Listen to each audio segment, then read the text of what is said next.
د لوی او بخښونکي خدای په نامه درنو لیدونکو سلام. د دې مهال مهمه خبرونو ته ښه راغلاست. زه احمد الهام کاکړ یم.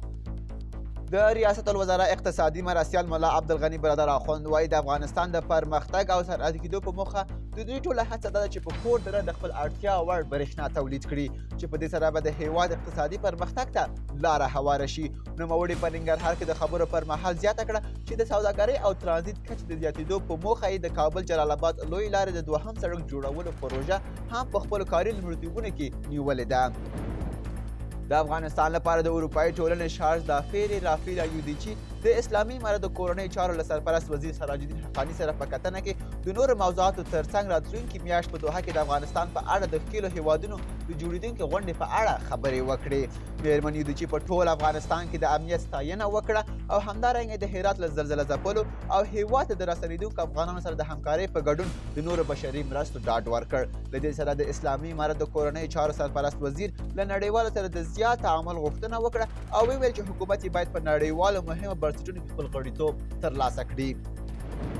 د بدخشان سیمه ییز چارواکي وایي چې د دغه ولایت په واخان ولسوالۍ کې د سړک جوړولو د پروسې په بشپړېدو سره به افغانستان په یوه اونۍ کې له چین سره په رسمي ډول ونښلول شي.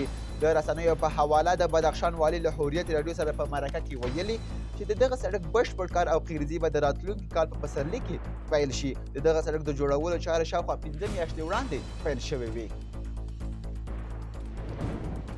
د بارونکو موټر پر مخ د تورخم دروازې له تړل کېدو وروسته اوس یو شمېر ناروغان وایي دوی هم د پاسپورتونو او ویزې د نه لرلو له امله نشي کولی د تورخم په دروازه تیر شي. پاکستان ته د تګ لپاره افغانانو ته د پاسپورتونو او ویزې لرل پاکستان له لورې حتمي شرط ایښودل شوی دی. ملګري ملتونه وایي په هرات کې له مرګونې زلزلې 3 میاشتې وروسته هم له 10,000 ډېرې کورنۍ تر خیمو لاندې شپې او ورځې تېروي. دې سازمان په خپل ایکس پاڼه کې لیکلي د ملګرو ملتونو د پرمختیایي پروګرام په همکارۍ د اغیزمنو کورنیو لپاره د خوندي ځایونو په برابرولو کې مرسته کوي. پاکستان د ایران له برید وروسته خپل غچ واخیست او ویلي چې ترهګر یې وژلي دي. له دغه برید مخکې اسلام آباد د ایران سفیر ته د بیرته ورتګ اجازه نه ده ورکړې. په پاکستان کې د ایران له لورې د راکټي برید وروسته اسلام آباد او تهران ترمنځ رامنځته شوې ترنګلتیا په دوام پاکستان له تهران خپل سفیر ورغوښتی او په اسلام آباد کې د ایران سفیر ته د بیرته ورتګ اجازه نه ده ورکړې. د ایران سپاه حفاظداران ځواکونه په پاکستان کې د جیش العدل 2 مرکزونه په نښه کړي او هغه یې له منځه وړي دي. پاکستان وایي د ایران په برید کې 2 ماشومان او 3 ښځې وژل شوي او ایران بیا وایي چې د پاکستان په برید کې 10 بهرني وګړي چې پاکستانیان دي وژل شوي دي.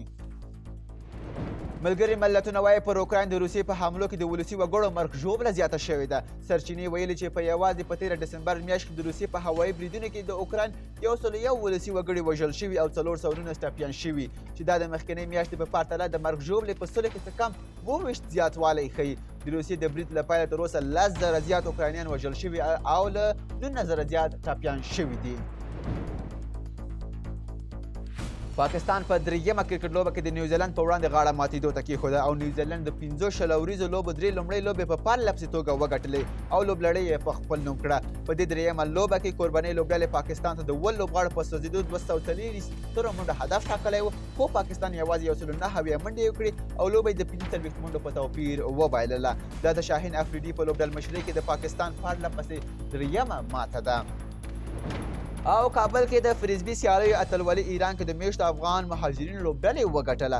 دغه سیالیو کې د غزنوي لوګر محمد اغې میدان وردګو کابل لوګر منتخبې لوبډلې محصلینو افغان او د ایران مهاجرینو لوبډلو ګډون کړی و. د دغه سیالیو 2یم مقام لوګر منتخبې او د کابل لوبډلې 3م ځای ترلاسه کړ. د دغه سیالیو موخه د فریسبي لوبې ته وده ورکول ښودل شوي دي. دا و د دې مهال مهم خبرونه. تر بیا د خدای په امان.